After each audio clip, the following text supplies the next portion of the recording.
There's no dirty talk at table one, Charlie. How's my hair? It's good. You mean your nose hair? Why are you guys recording this? What's this? It's my fuzz. That's better. It looks better. Yeah. It's not so much that I'm growing a beard that I'm affecting an unshaven look for the occasion. So this is great. Are we shaving tonight for the wedding? Tomorrow morning.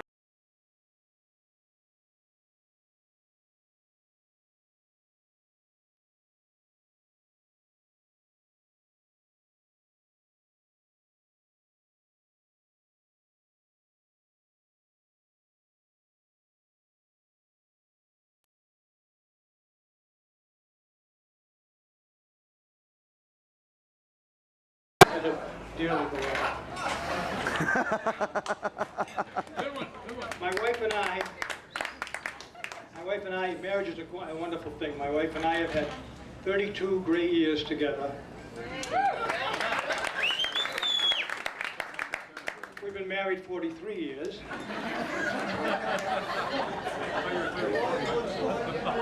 And my mother used to say, don't marry.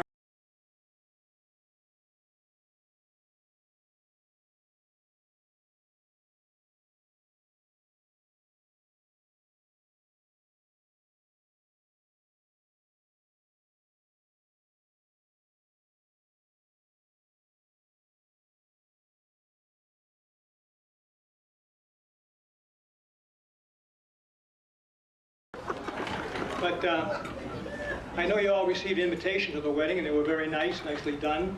They were kind of hard to read. And, you know, a lot of my friends are here, but a lot of them are not here. They're old like me. They don't read too well. And some of them are in San Diego, Los Alamos, some even in Canada. But they wish Michael and Hannah the best because they meant to come here. They just got lost. They couldn't tell where the wedding was, you know. But I want to say to my friends from Massachusetts and New Hampshire and Florida and Virginia who came across the continent, the country, to visit and for the wedding, I hope you can get into San Francisco. I mean, people are very friendly there. My wife and I, about 15, 20 years, the first time we were out here, actually we were in City Hall Square, and the mayor came out and kissed me on both cheeks. Imagine that. It was kind of embarrassing because I was tying my shoes at the time. You know? I know he was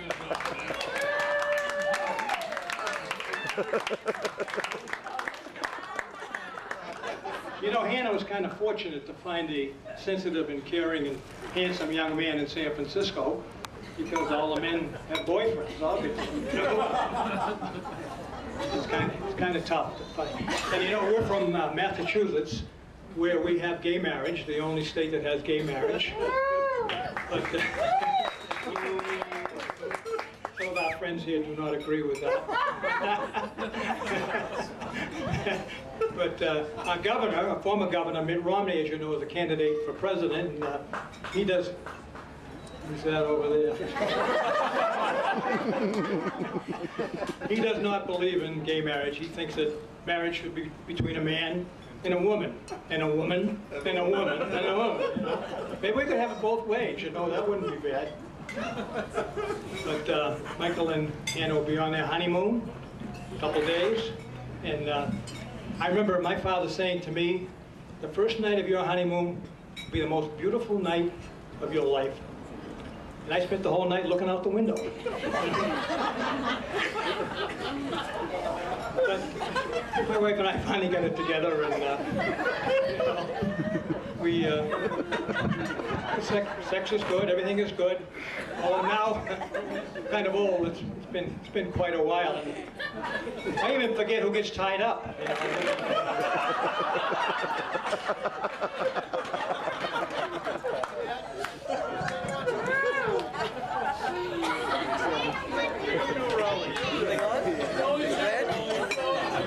It says record. In fact, my cousin Guido, a little older than I am, and he says if it wasn't for pickpockets at the airport, he'd have no sex life at all. You know? But tomorrow, the wedding is at the Episcopal Church. I know you're going to like it. Pretty rustic church, pretty. Hanna and I were both brought up Catholic. Right, Hanna? We were raised Catholic. I haven't been back in a while, The last time I went to confession, the priest gave me a penance of 3,500 Hail Marys. Can you believe that? Well, of course, I was eating meat on a Friday during Lent. I had a gay marriage, and I was sitting between two stem cell researchers, so I guess they had a reason to do that. But you know, now they get computers, but back then they used to keep it in a notebook. And that priest said to me, you know, he had the notebook here, he said, "You've taken the Lord's name in vain 4,522 times." I said, "You kidding me? Let me see that." Jesus Christ! Unbelievable, they keep those records. You know? But I'd like to introduce our friends from New England and Virginia. Just quickly, I hope you've spoken to them and you'll speak to them tomorrow. Just quickly give you a brief overview of them. We appreciate their coming out here. First of all, coming from Burlington, Mass., our hometown, coming together, Joe and Suzanne Souza here. And they came with John and Florence Keene. They're good friends right here, not good friends. Thank you for coming. They wanted to visit the Nixon Library, but nobody in San Francisco would tell them where it was. I think it's right next to the George W. Bush landfill.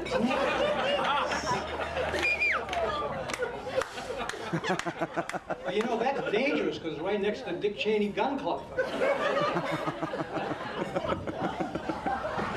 And I want to thank you for coming tonight. Michael's old hockey coach, Tom Murphy. Here's Tom right here, the lovely white Charles. You know, coaching hockey is very tough. It's tough to know the sport, and parents sometimes can be a pain in the derriere. And when Tom started coaching, I went up to him and I said, "Mr. Murphy, what qualifies you to be a hockey coach?" He said, "I'll have you know I played all 7 positions." That's good enough for me. It was fine, you know. But his wife, Cheryl, has her mother's sense of humor. Lucy called her and said, "That hockey joke didn't go over. They must not know that there's 6 players in California." I know, but in California they don't know that, right? Tough room. All right, a lesbian walks into a bar, okay? All right, a skeleton goes into a bar and says, "Give me a beer and a mop." Yes. Anyway, Cheryl has her mother's sense of humor. Lucy called because they were not staying here at the Sheraton, and Lucy was concerned they wouldn't find their way here. And Cheryl said, "It's no problem. Tom knows the area. He's been out here before. And if he doesn't, he'll just pretend that he does, so we'll be all right." And they are all right. They're here, right? I'm not making that up, Tom. Actually, women cannot read a map, you know. My wife says only men can read a map because they're the only ones that can relate to the idea that 1 inch equals 20 miles. All right, I have a good friends here in the back. Bill and Eileen Poehler from Burlington. Bill and Eileen. They're the proud parents of Gregory, who lives in Sweden, and their daughter. You may have seen her. She's on Saturday Night Live. She's the star of Saturday Night Live. Her latest movie is Blazing Saddles. No, Blades of Glory. Blades of Glory. I've only seen it 3 times. And what's ironic, it was on every flight coming out here. And I don't know how Bill does it, but he somehow gets them on the plane. And on the flight he was coming out, and people were sleeping, and Bill was going up and down the aisle, waking them up. So why? That's my daughter. That's my daughter. He's very modest about it. But he will be selling T-shirts in the lobby later. Amy Poehler, unfortunately, he signed them, $12 a piece. Bill is just retired. He needs the money. If you see him hitchhiking to the airport on Sunday, pick him up. His wife Eileen is an educator in our school system, but in her earlier life she was a corseteer. Right, Eileen? It's true. So if any of you women, you know, eat too much tonight, you need help with the girdle or the bra, Eileen is your girl. She will help you. And Bill is her assistant. He only does the girls on a 25. And our good friends Marsha and Lou Rubino are here. I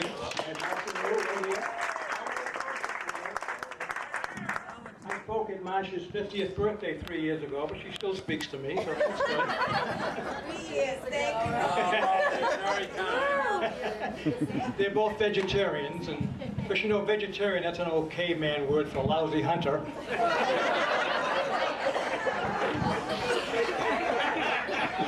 Who am I forgetting here? Oh, Jack and Linda Collins. Where are Jack and Linda?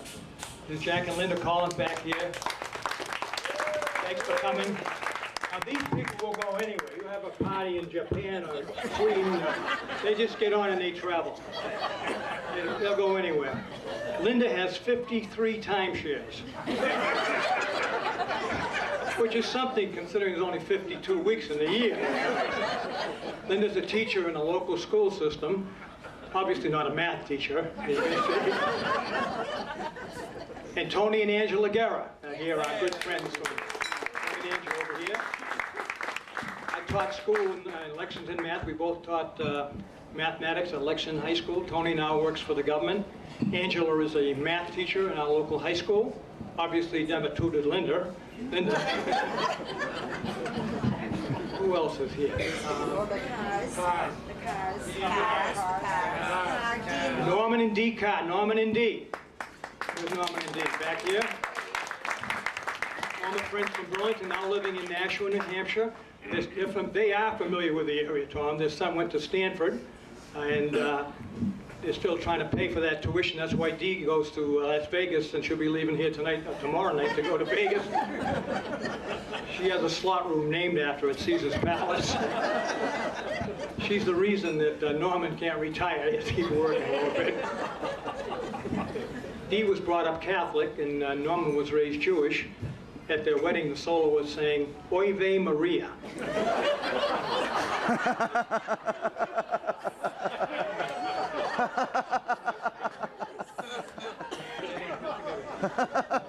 I get everybody?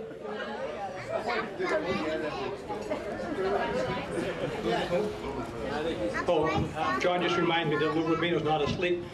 It's not yet midnight yet. It's almost midnight in Western East Coast, you know? You're doing good. Have I forgotten anybody? Oh! Yes, I'm going to get to the Reverend. Reverend Roy Nyron and his wife Nancy are here with us tonight, right over here. They will be officiating, Roy will be officiating at the wedding tomorrow along with the Episcopal minister. Roy is he's been around. He was formerly the minister at Lucy's Church in Burlington. He was 10 years a pastor of United Church Christ Congregational at Union Square in downtown San Francisco. Now retired and living in Boca Raton, Florida.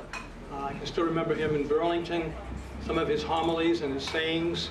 I remember him saying, let us sing, take time to be holy. But in the interest of due to the lateness of the hour, let's just sing one verse, he would say.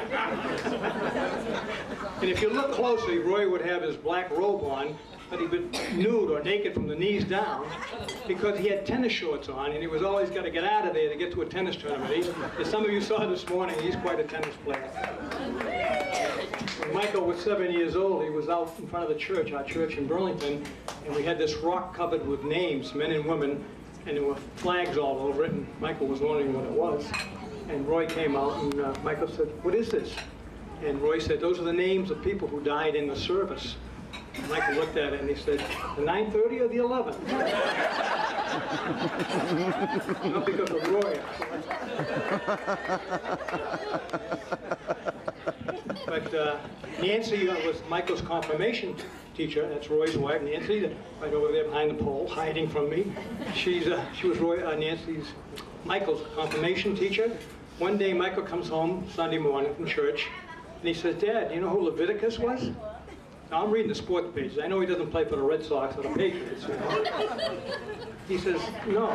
So Michael says to me, well, Leviticus said, in the beginning, there was nothing, and God said, let there be light. There was still nothing, but you could see a lot better. That's pretty good, you know? Being a minister's wife is tough, though. You know how it is. You read some things in the paper, things that have happened. I once asked Nancy, did you ever think of divorce? She said, divorce, no. Murder, yes. She lives in Florida. She knows how easy it is to get a gun, so watch out, right? Let's see, who am I forgetting? My wife's only relatives that came to the party tonight from Virginia, the old South, Wally Swink, Lynn Swink, Wally and Lynn Swink. Thank you for coming out and help us with the wedding. Wally's from the South, as you know, and so is Lynn way down there. Wally's been married 3 times, had the same in-laws.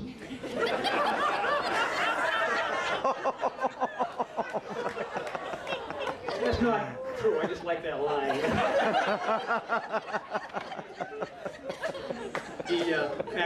Lynn and Wally work at the college, Virginia Tech College, very active in their church, very good Christians, and we love them anyway. And they brought with them Jenny Baker and her husband Robbie Baker, their one daughter, and their son-in-law. Thank you for coming. Robbie and Jenny live nearby in Virginia in the South. They have a log house, right? A log house they have.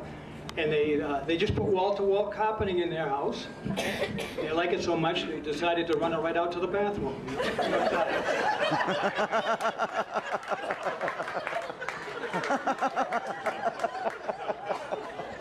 Thank God he likes you. They don't have curtains on this house, but they have curtains on their truck. I'm forgetting. Anybody? Who's that? Nothing? I guess I should introduce my family. My son, middle child, Stephen, over here, with his wife Janine, and their three grandchildren, the 5 of them. The 5 of them, they flew out. Janine, who loves California, only bought 4 round-trip tickets. She ain't going back. She hasn't told Stephen yet. And my oldest grandson, Owen, is Owen here. 8 years old yesterday. I don't want to say Owen is spoiled. I mean, but a few years ago, you know, they give him everything. They take care of him. And a few years ago, we took him to see Santa Claus. We took him to see Santa Claus, and he walked right up to Santa and he said, "Tell me, Santa, what can we do for you?" Daniel is my middle grandson. I took him to the amusement park a few weeks ago, and I lost him. We got separated. But he's smart. He went up to a policeman and he said, "Officer, can you help me? Can we find my grandfather?" He said, "Sure. What's he like?" He said, "Scotch whiskey and women with big breasts."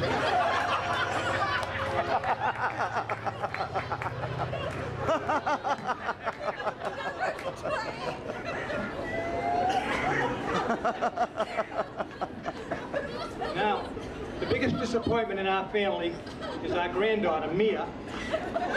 She's 17 months old, and all she reads is Sports Illustrated. I'm trying to get a subscription to Popular Mechanics, get her off that sports stuff, you know. My daughter, where's my daughter? My favorite daughter. She's hiding. I bet she went to the bathroom. My daughter, Susan.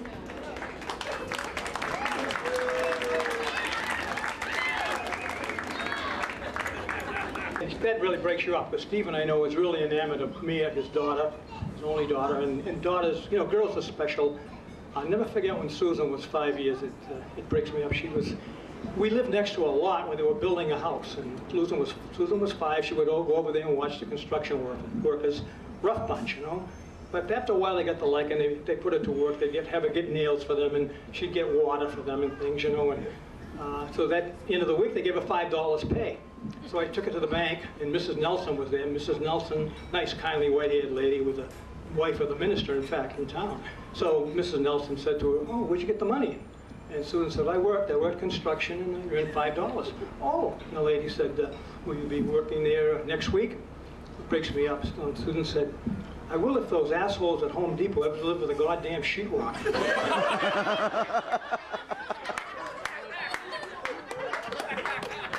Breaks me up, so.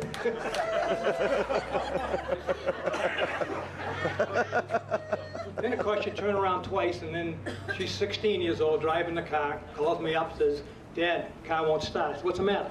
"It's got water in the carburetor." He says, how do you know it's got water in the cupboard? It's got the car's in the lake.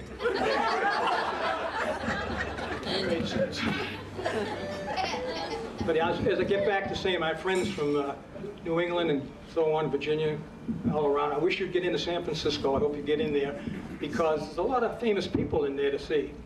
Not like LA and Hollywood, I guess, but there's quite a few famous people who I've met there. I don't want to name drop. Bill Clinton told me never to name drop, so I won't mention any of the people that were there. But it is a fascinating place to go.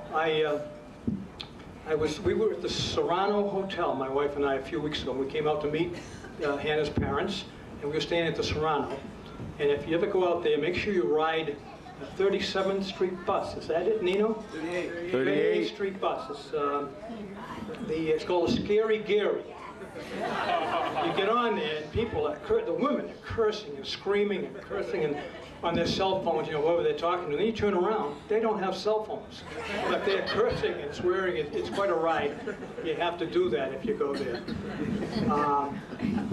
While we were out there also, I would stand out in front of the hotel, and there was a pet shop there, and there was a big parrot in a cage. And this woman was going to work this morning, and the parrot said, hey, you. The lady said, what? The parrot says, boy, you're ugly. So I had to be out there at 5 o'clock to be in front, and the woman was coming back home, and the parrot said, hey, you. And the woman said, what? And the parrot said, boy, you're ugly. The woman was really furious, and she ran in the store, and the owner promised he'd take care of it. He talked to the parrot. So the next morning, I had to be there again. The woman's coming to work, and the parrot says, hey, you.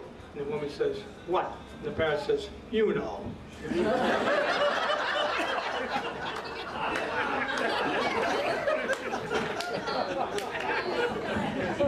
I also want to mention some of the people who have come to the wedding, going to be in the wedding. Nino Padova. Nino and his wife, lovely wife, Melissa.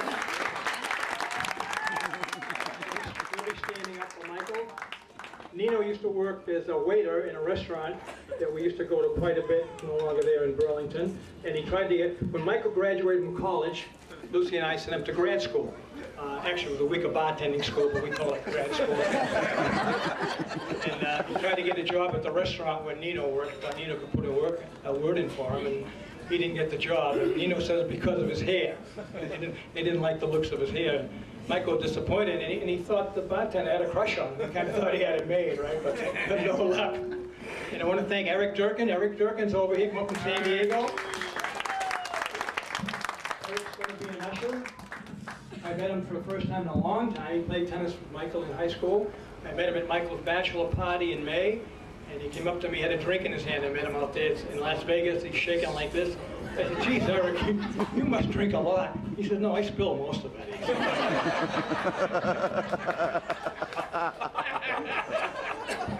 Vinny April, also Michael's buddy from Vinny. Vinny's going to be in the wedding. We went out for pizza for the kid's birthday the other night, 14 of us. And whenever we go out to eat at home or we cook something at home, Vinny always shows up. When Michael's home, he's always there for a meal.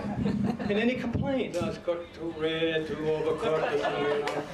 So we made a rule that if anybody complains in the future, they got to clean up all the pots and the pans and all that stuff, you know.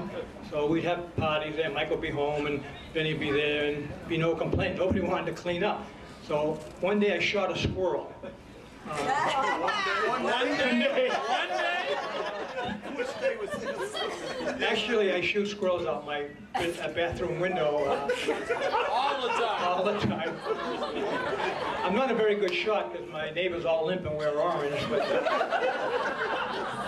I had killed one, so we cooked it up, Lucy and I, and we stuck it to Vinny that day, you know? So Vinny's eating and he's eating and he's eating, and he says, wow, this tastes like squirrel. But it's good, he said, it's good. Right? Who else is going to be in the wedding? I'm missing somebody. Nino, Vinny, Eric. Who? Matt. Charlie. Matt. Taco. Greg. Oh, Greg Babazis. Greg. Greg is the... Greg's a yo-yo. He hates New England. It's freezing out there. Moves out to San Francisco. Too cold here. He goes back to New England. Now he's thinking of coming back here, right, Greg? He's back and forth. He'll never be satisfied. He's like Janine. He wants to, can't be happy. Who's this taking pictures? Is that Charlie? No, Charlie? I met Charlie out in Vegas, and he's making the moves on some girl out there. He says to the girl, "What's your name?" She says, "Carmen." Oh, he said, "That's a nice name. Where'd you get that?" She said, "I gave it to myself. The two things that I like, cars and men." He says to Charlie, "What's your name?" He says, "Golf tits."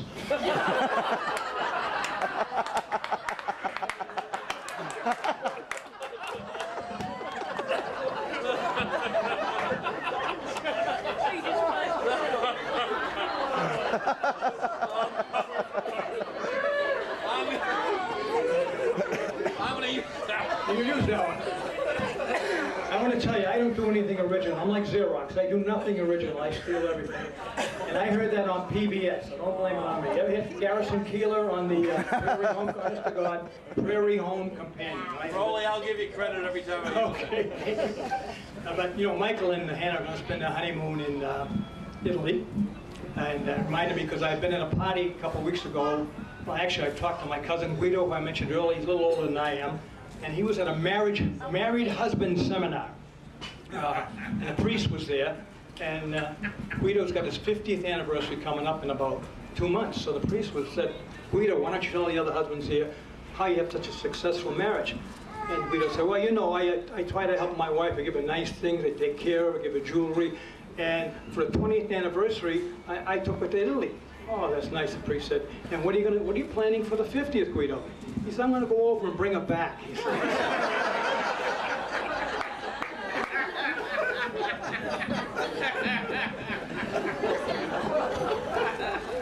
But I am really impressed with Michael. It's a good kid. All my kids are good kids.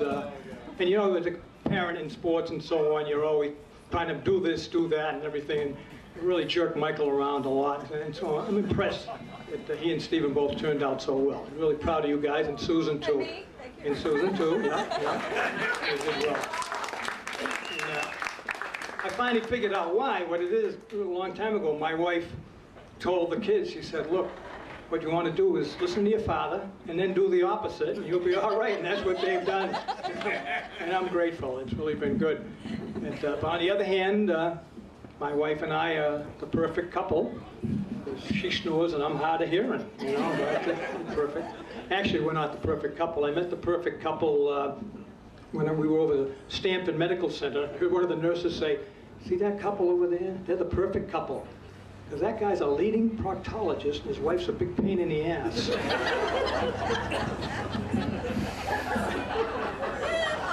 But as I said, they're going on their honeymoon to Italy. And the nice thing is, my wife would like to go to Italy. I'd never take her over because I don't like to travel. I don't like to go out of my backyard. So, but Hanna, nice girl, gracious girl that she is invited Lucy, my wife, to go on the honeymoon with them. Michael is not too happy, I'll tell you that. I'm sure the three of them will have a good time. And I'll be down contributing to the Indians in Connecticut. That's what I do. But I really appreciate you people coming out here tonight and coming across country to be here. Tomorrow hopes to be a great wedding. We'll have a nice time. Again, thank you for coming. And you people from California, of course, also. Hope you get to talk to each other tomorrow and tonight. And my wife, as you know, is in financial services. I'm retired. She's in financial services, sells annuities, investments, and long-term care insurance. She will now come up to this and present you with applications and the crowd. Lucy?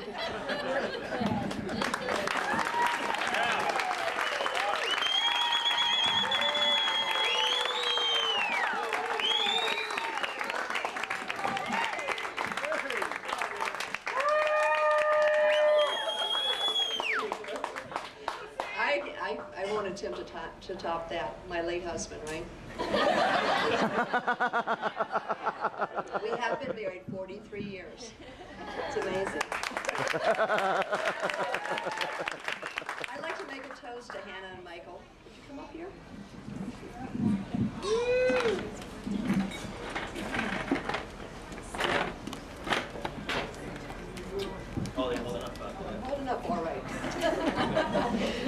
most of that before, so it's not.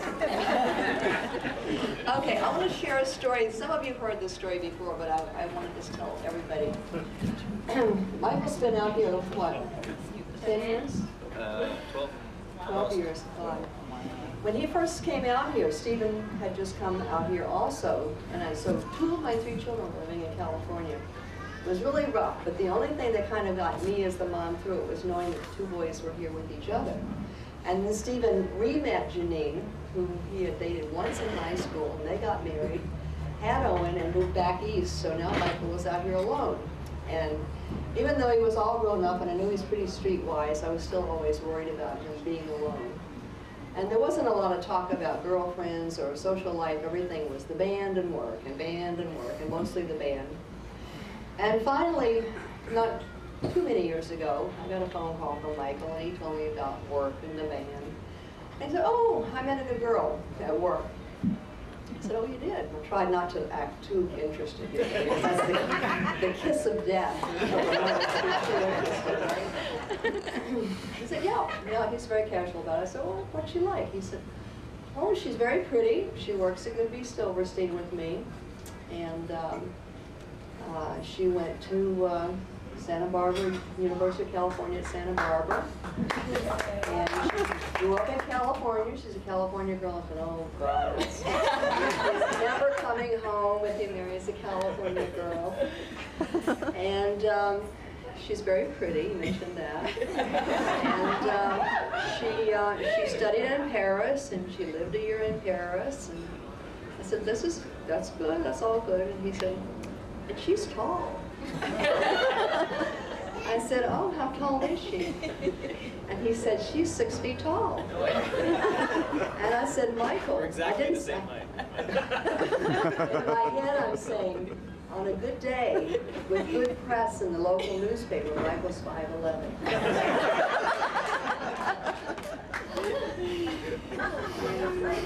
And then he said, I didn't say anything, but I just listened, and he said, as sort of as a post note, but she's done wonders for my posture.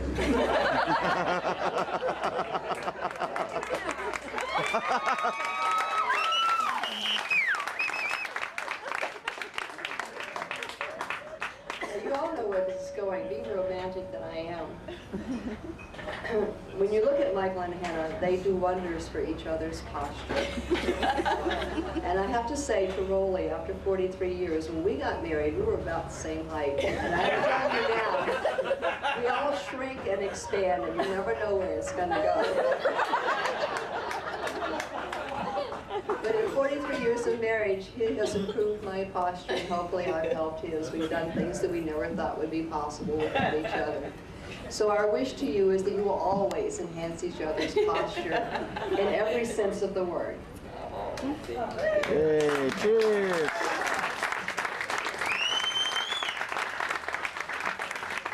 Now, Michael and Hanna are going to Italy, as you've heard several times before, and my late mother, Hazel Swink, was always very cautious about her money and protecting her belongings when she traveled. And she was always sure she'd be pickpocketed between Roanoke, Virginia, and Boston, Massachusetts. I think the odds are much greater that you'll be pickpocketed between here and Rome.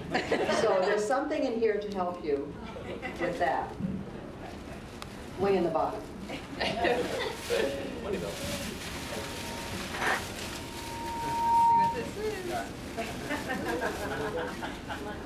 Yes. Yes. Money belt.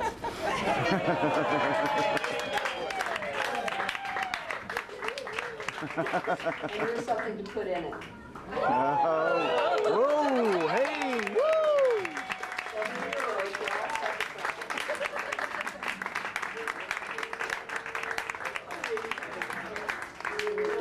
And Michael noticed you're right out of the money scheme already. That's fast.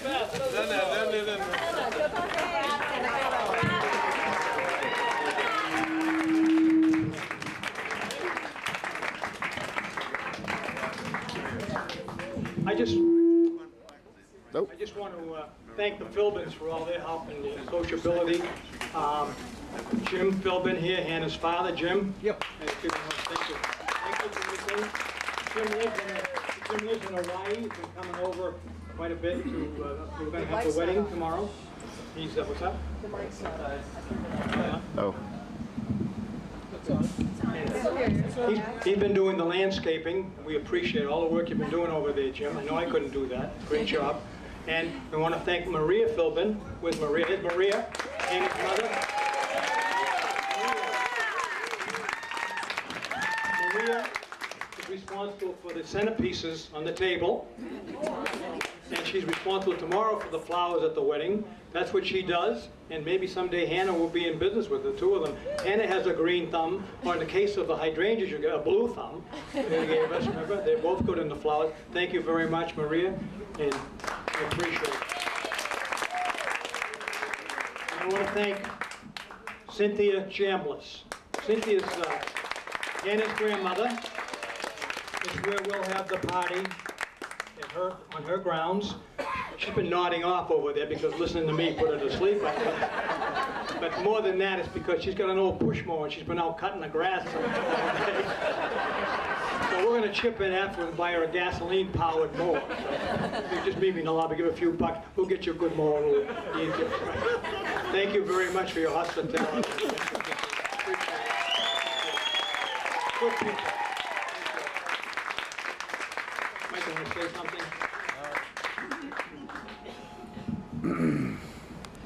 I just want to thank everyone for coming tonight, and my parents for putting on this great party, and everyone who traveled so far, and all the Philbins that came from the north and the south, and we're ready for a big party tomorrow. We just want to thank everyone for coming. Party up!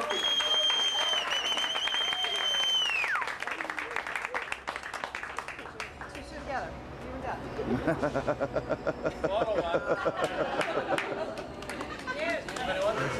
think the mic is open if anybody, I know the Philbins like to toast, so now, go for it. Maria's gonna come on. All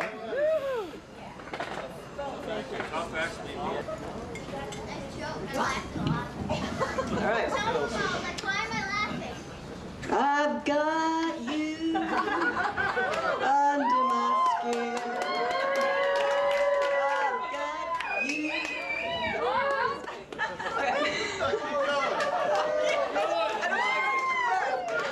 Now, I would like to say how lucky and how blessed we all are to have Hannah and Michael. Yes.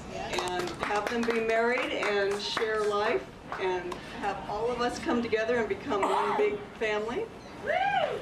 And Rollie, where are you? Oh, there you are. Rollie, you are a tough act to follow. I'll tell you that right now. And Lucy, thank you for a beautiful evening. This is so much fun. And it's such a pleasure to meet all the Bostonians and the New Hampshires and the Virginias and everybody. Thank you very much for coming all this way. And to Gran, Cynthia Chambliss, thank you, Gran, for your beautiful, beautiful work and home sharing with us all tomorrow. Wasn't for you, we wouldn't be here.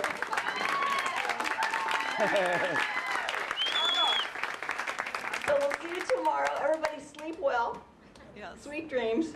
Hannah and Mike, God bless you. God bless.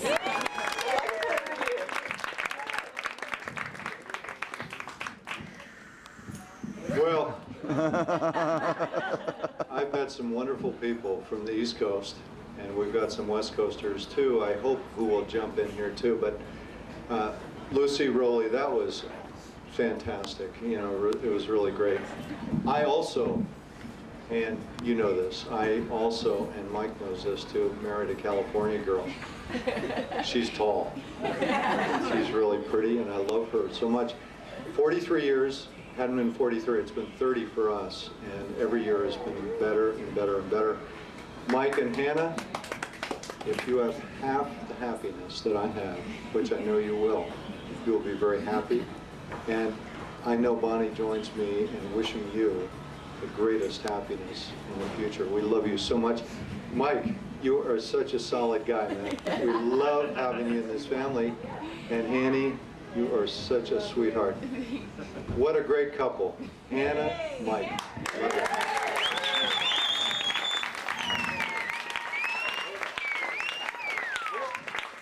Who's up with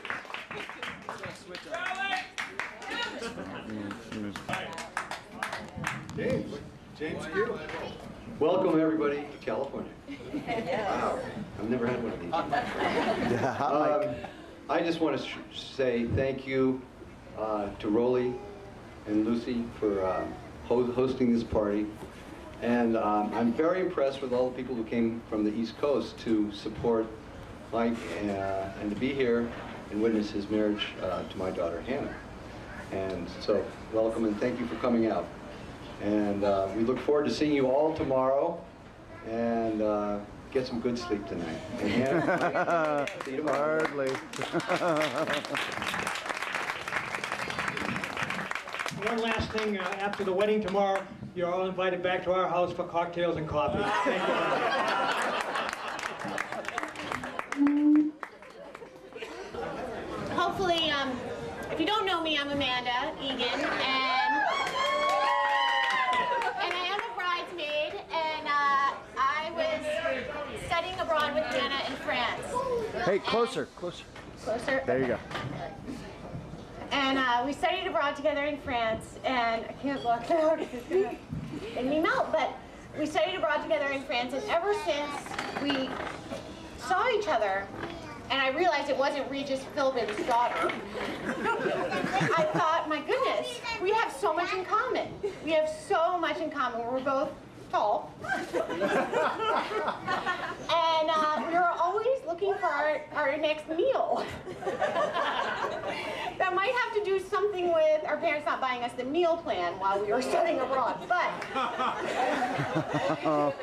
Cry baby. Luckily we had friends to support us, and that sort of brings me into this evening tonight and friendships and family and everything else, and the teamwork that goes into everything that good friends and good people do. It all has to do with teamwork, and that's what's so important, I think, to a really happy marriage.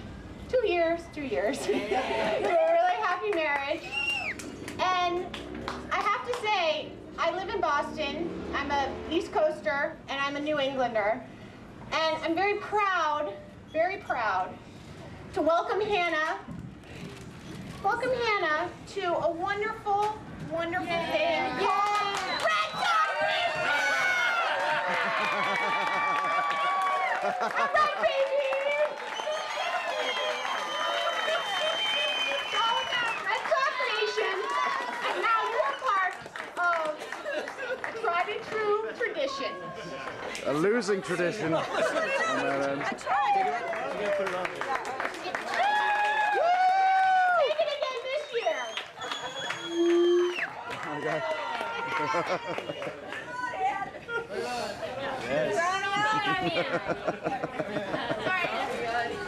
Put it on, quick. Oh,